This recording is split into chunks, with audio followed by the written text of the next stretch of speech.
Juste une petite question en passant, puisqu'on a parlé au début de l'entretien de l'hommage rendu aux victimes françaises en Israël lors de l'attaque du 7 octobre. Est-ce qu'il faudra organiser un même hommage pour les victimes françaises à Gaza ? Ça ne peut pas être le même hommage. Une vie est une vie, et une vie est équivalente à une autre vie. Mais il y a les victimes du terrorisme et les victimes de guerre. Pour les victimes du terrorisme, il y a toujours eu des hommages. Pour les victimes de guerre, il peut y avoir à un moment des cérémonies. Mais ce n'est pas le même processus. Être une victime du terrorisme, c'est d'une certaine façon être là parce que nous sommes français, être attaqué en tant que français ou en tant que défenseur d'un mode de vie.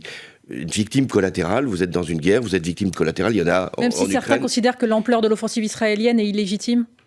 Mais ce n'est pas un acte de terrorisme. On peut dire que c'est un acte de guerre. On peut dire qu'on ne sommes pas d'accord sur cette fuite en avant. Nous pouvons considérer que ça met en cause des populations civiles, que c'est inacceptable. On peut dire qu'il y a des situations humanitaires intolérables qui se passent à Gaza, mais ce n'est pas de même nature.